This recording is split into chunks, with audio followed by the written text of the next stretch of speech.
quarter 2, week 3 of our online class for Mathematics 9. So, without further ado, let's start and proceed with the objective of the week. Our objective for the week is simplifies radicals expression using the laws of radicals. Let us proceed. Our topic for this week is what we call simplifying radicals or simplifying radical expression. Of course, you can only simplify radical expression with the use of laws of radicals that we have discussed last week or last time. Okay, let's proceed. So, allow me to use or adapt Kim Chu's bawal lumabas tagline. Okay, so we will be using this famous tagline of Kim Chu during this time of pandemic in simplifying radical expression. So this will be, there will be four parts of this simplifying radicals involving lumabas or bawal lumabas tagline of Kim Chu. So first is we have the bawal lumabas rule. When can we say that a radical is already simplified? Ibig sabihin, if it's already simplified, bawal nang lumabas or bawal na siyang galawin. Okay? A radical is in its simplest form if the radicand does not contain a perfect square, perfect cube, or perfect nth power. So what do we mean by this? Let's have an example. Okay, the square root of 2 does fall in this first condition. 2 is not a perfect square. Since 2 is not a perfect square, bawal na siyang lumabas. Okay? It's already in its simplest form. Square root of 2 is not exact, meaning its root is irrational. Another example is cube root of a squared. A squared is not a perfect cube. Therefore, a squared ay bawal nang lumabas. Pag sinabi nating bawal nang lumabas, bawal na siyang ilabas ng radical sign. Okay? And the cube root of a squared is not also exact. Next, second condition for bawal lumabas rule, or a radical is in its simplest form if there is no fraction in the radical or no radical sign in the denominator. Let me show you an example. We have here square root of 3 over square root of 4, or it can also be translated to, or it is also equal to the square root of 3/4 based on laws of radicals. This example right here does not fall on condition number 2. Ibig sabihin, this example means pwede pa siyang lumabas. Okay? Because we still have a radical sign in the denominator and we still have a fraction in the radical. Okay? Next, third condition. A radical is in its simplest form if the index of the radical is the lowest possible index. So, example of that would be square root of 2 and cube root of a. These two examples falls on the condition of third statement, and they therefore follow the rule of bawal lumabas, meaning they are already in their simplest form. So, when can we have to simplify radicals? First, you have to simplify radicals if there's a perfect power, a perfect nth factor, meaning to say if the radicand is a perfect square, a perfect cube, or a perfect factor, then you can still simplify radicals. Next, just like with the example that I showed you a while ago, if there's a fraction in your radicand or denominator, therefore, you can still simplify radicals. And third, if the index can be reduced. Kung kaya pang paliitin ang index, you still have to simplify the radicals. Okay? Let us now proceed.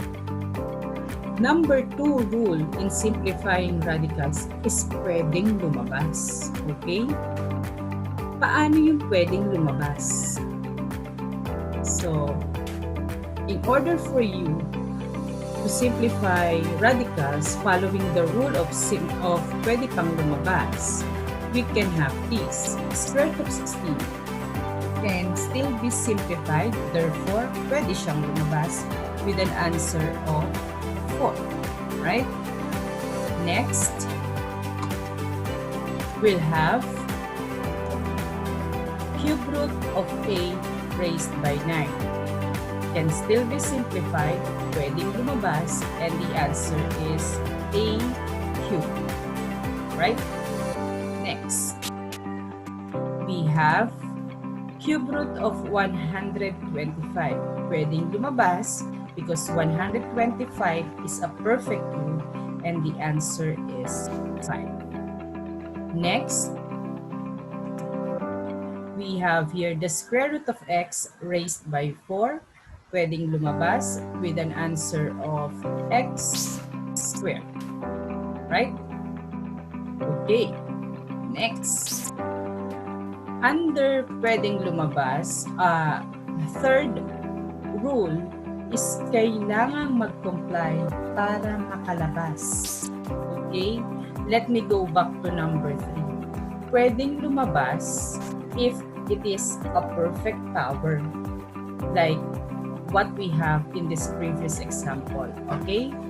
Now, a third rule for simplifying radicals is kailangan mag-comply para makalabas. Okay? What does this statement means? So, I have here a chart or a table that shows you that these numbers are perfect powers. Okay? 1024 here is a perfect 10th power. And if you get the 10th root of 1024, the answer is 2. 27 is a perfect cube. And if you'll try to get the cube root of 27, the answer is 3.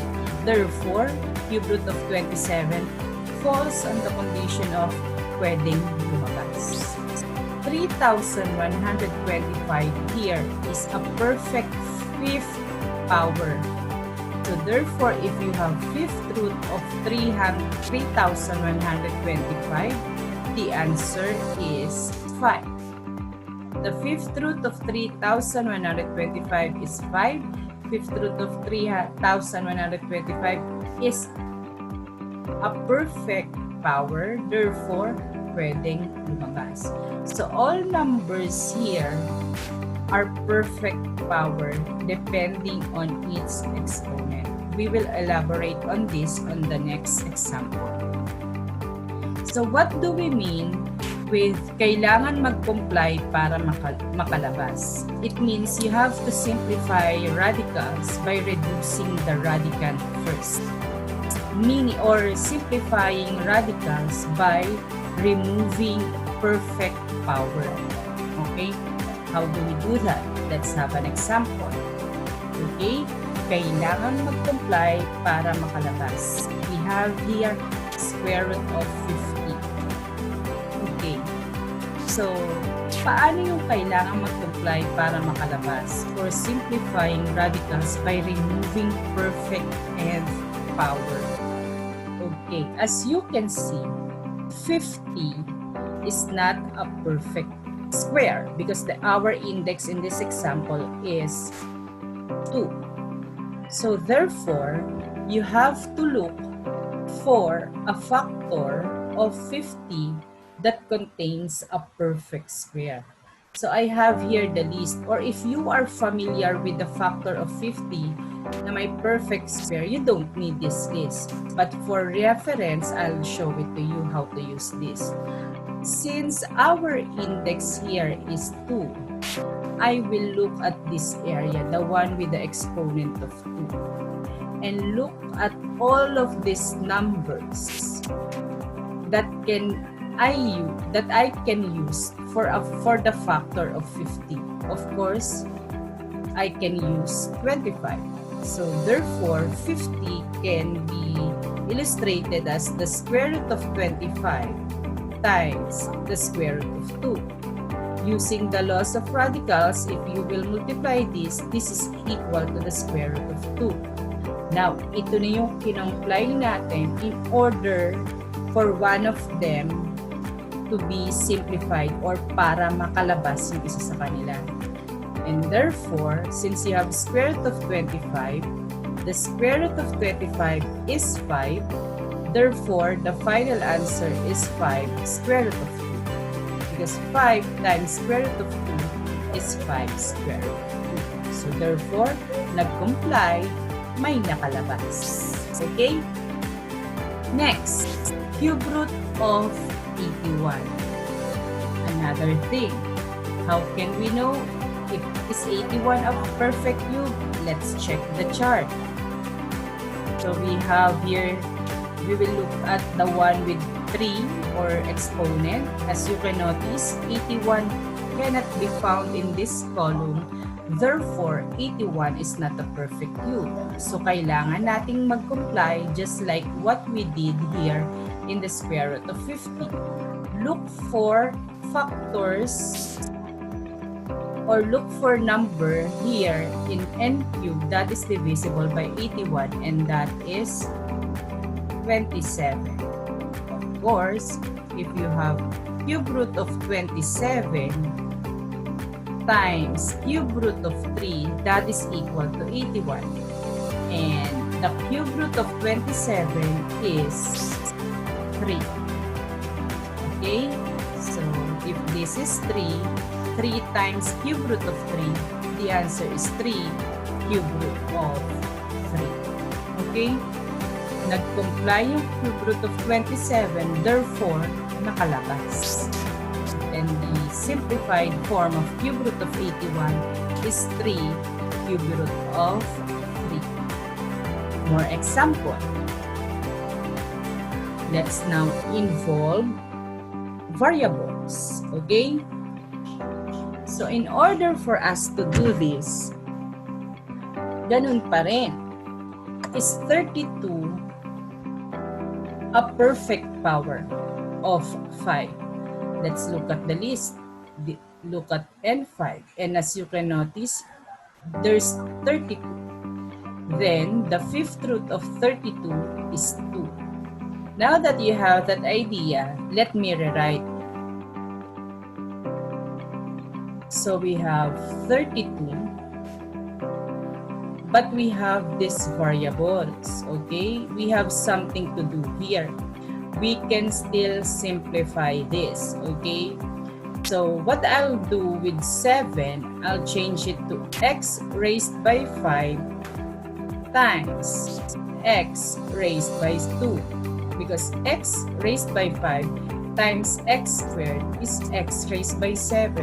Yes, what I did is I factored out x raised by 7 such that one of its factor is also a perfect power. Okay? I will not do anything with y raised by 5, so it will stay that way.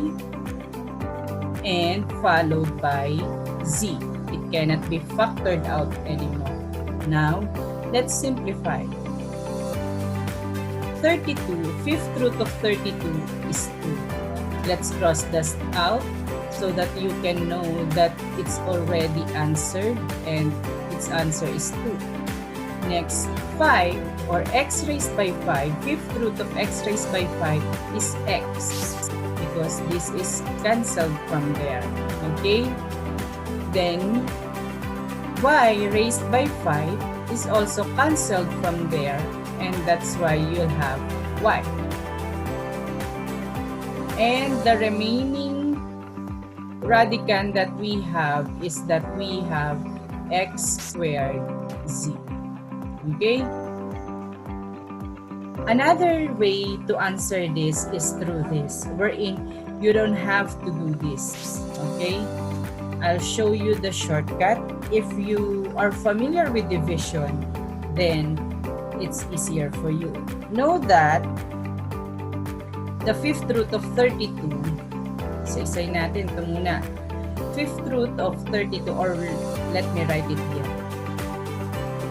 Fifth root of 32, x raised by 7, y raised by 5, z. Okay? Fifth root of 32 is 2. Now, what you'll do with these variables for you not to factor them, ganito na lang. 7 divided by 5. Of course, the answer is 1 remainder 2. Right? Yung 1 remainder 2 na to, ibig sabihin ito yung quotient, yan yung lalabas.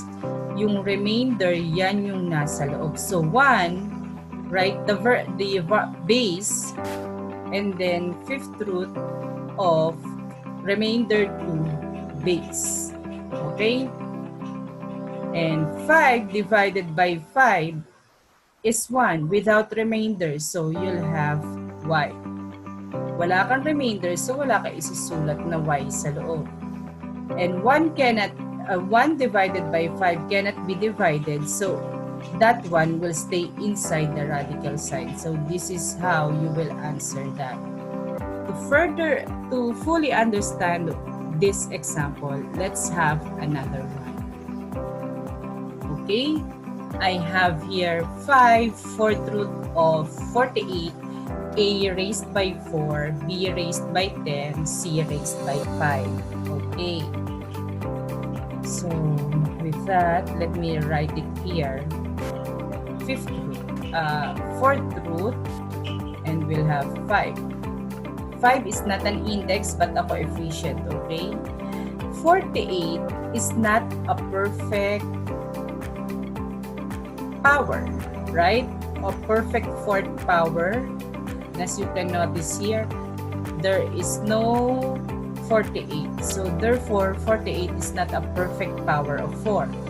But 48 has a factor that is a perfect power, and obviously that is 16. So 16. And what will you pair with this? 48. To get 48, of course, that is 3. Then a raised by 4, b raised by 10, c raised by 5. Let's do this now. Let me put 5 here, and fourth root of 16 is 2. Okay? Cancelled out para alam nyong wala na siya sa loob ng radical. Then 4 divided by 4 is 1. Quotient, walang remainder, so may a sa labas. Okay? Pause out. 10 divided by 4 is 2, remainder 2. So may remainder kang 2 dito, and 2,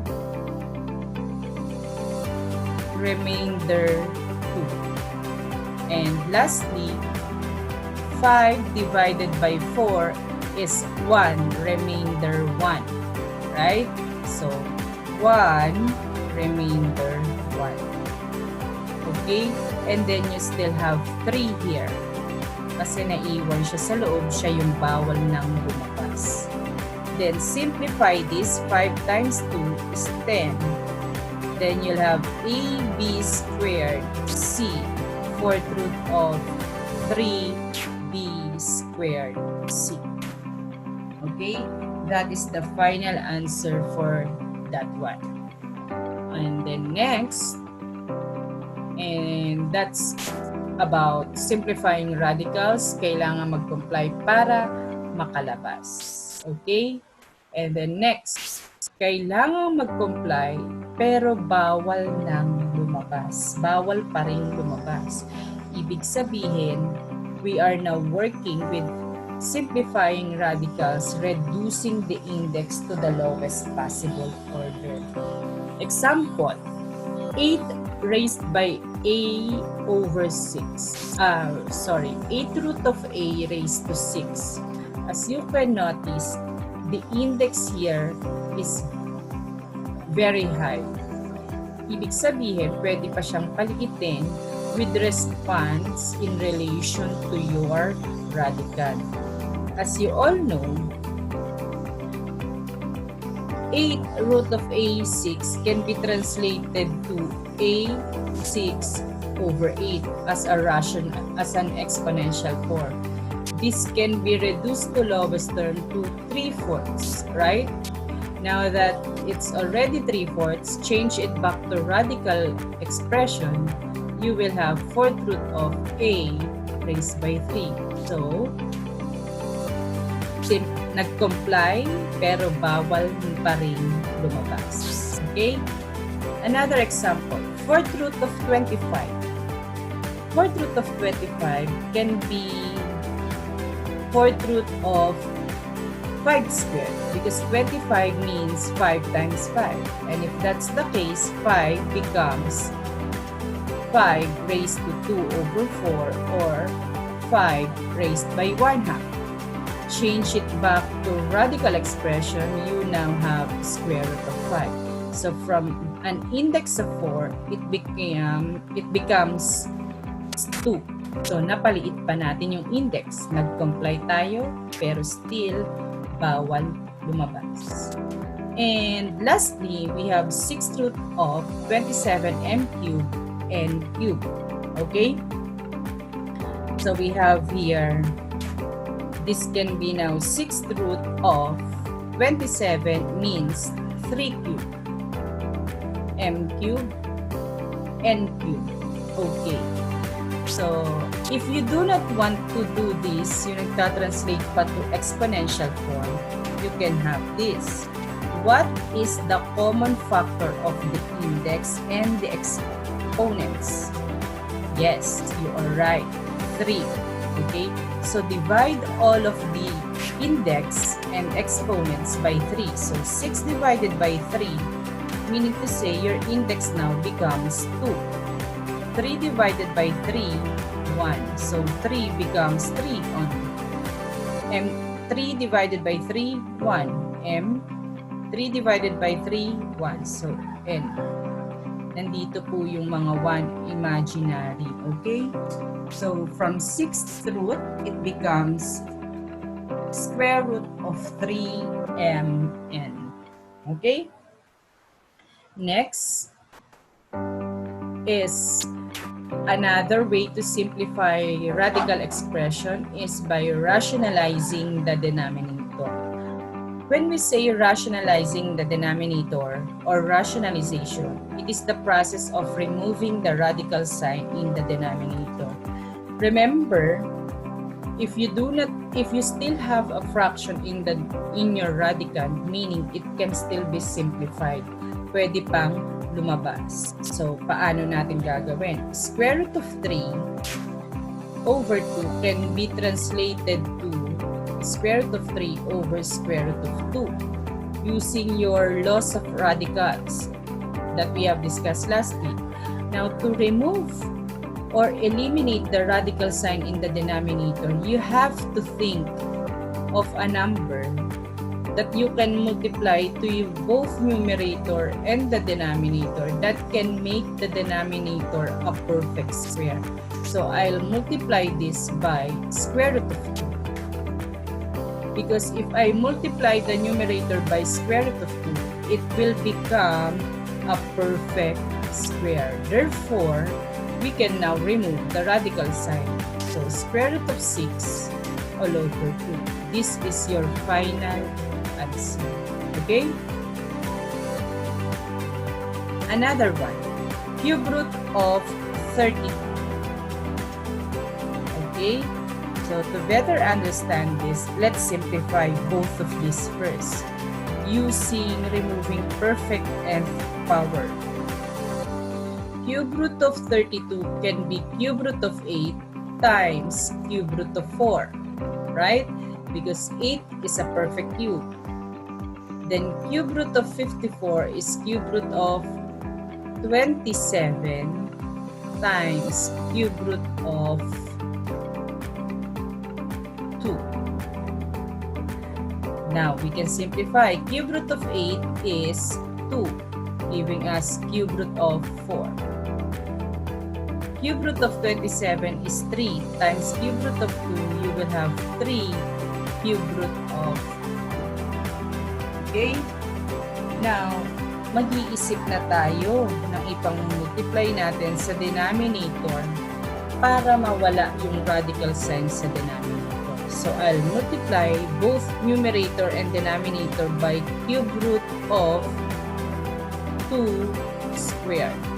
Okay?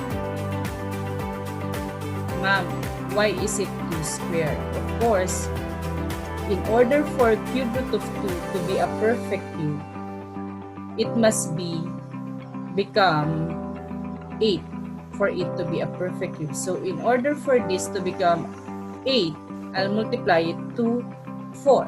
So, 4 times 2 would be 8. So, let me show you how it's done. So, multiply numerator to numerator and denominator to denominator. Okay? 2 cube root of course, 4 means 2 squared. So, 2 squared times 2 squared is 2 raised by 4. All over 3 cube root of 2 cube. 2 times 2 squared is 2 cube. Laws of exponents. We apply the laws of exponent. Then, 4 divided by 3 is 1, remainder 1. So, copy yung 2. Since you have 4 divided by 3, 1 remainder 1 times 1 remainder 1. Okay? Then, cube root of 2 cube is 2. So, 3 times 2 is 6. And you'll have 2 times 2, 4. Cube root of 2 all over 6. You can still simplify this by reducing 4 over 6. It becomes 2 cube root of 2 over 6. Okay? Let's proceed.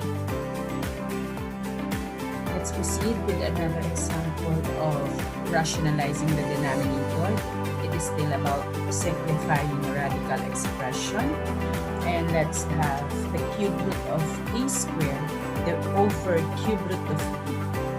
Okay, just like with the previous example, you'll have to remove the denominator, the radical sign in the denominator. So you have to think of an expression that will make the denominator a perfect cube. So we will multiply both numerator and denominator by the cube root of b squared.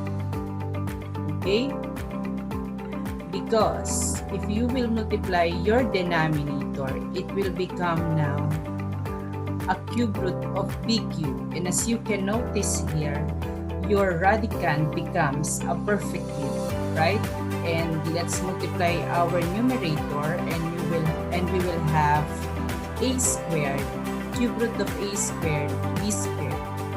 And lastly, the final answer will be cube root of a squared, b squared, all over cube root of b cube is now equal to b. And as you can notice now, the radical sign in your denominator was removed. Let's have another example on rationalizing the denominator. And we have here 6 fourth root of 3 all over fourth root of 2. Let's rewrite this. 6 fourth root of 3 over fourth root of 2.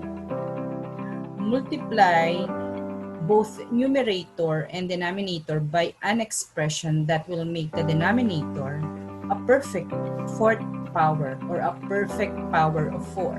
So I'll multiply, let's multiply it by fourth root of 2 cube. Okay? Then multiply by numerator to numerator and denominator to denominator. To better understand this, 2 cubed means 8. So 6 4th root of 3 times 4th root of 8 is that you'll have 6 4th root of 8 times 3, 24, all over 4th root of 2 times 4th root of 2 cubes is equal to 4th root of 2 raised by 4. Next, 24 cannot be simplified anymore because we do not have a number that when multiplied by itself 4 times will give us 24. Nor 24 does not contain a factor that has a perfect power of 4. So it will just stay as is. Okay? So 6 4th root of 24 all over 4th root of 2 raised by 4. This will be cancelled, or it will be divided, leaving you with 2 only, based on the laws of radicals that we discussed last week, and I have shown it to you in the previous slides as well. And the final answer here would be 6 divided by 2, you will have 3 over 1. Therefore, your answer is 3 4th root of 24. Okay? This is the final answer to this given expression. And we are still on rationalizing the denominator. I have here a binomial, a radical in the form of a binomial. Because sometimes your denominator may look like a binomial. And with that, you must identify the conjugate of this binomial. And the conjugate of 3 plus square root of 2 is 3 minus square root of 2. And we have here square root of 5 minus square root of 2, and its conjugate is square root of 5 plus 2. I know you have seen the difference between the two, and I know you know now what the conjugate of a certain radical. Yes, you will just change the operation found between these binomials. Okay, so let's proceed. So how do we simplify or rationalize the denominator of a radical expression that involves a binomial in the denominator?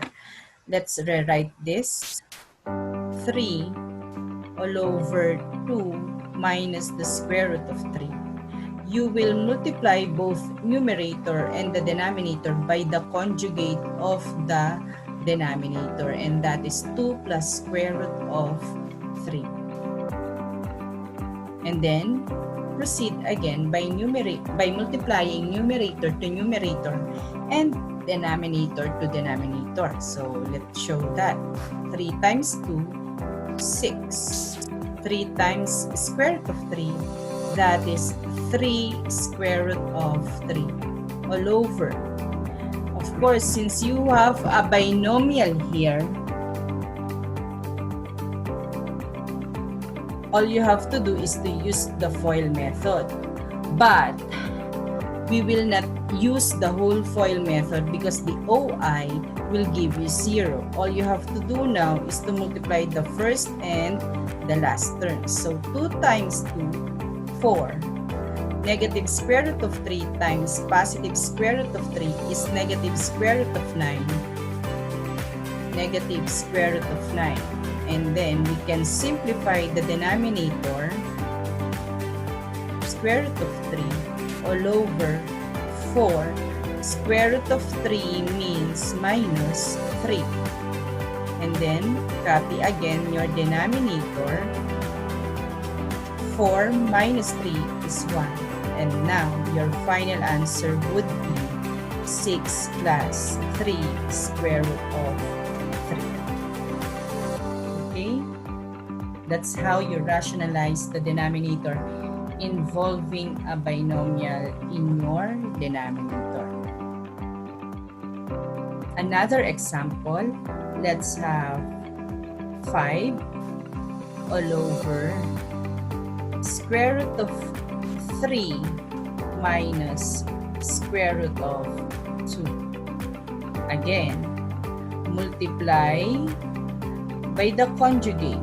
So this will be square root of 3 plus square root of 2 all over square root of 3 plus square root of 2.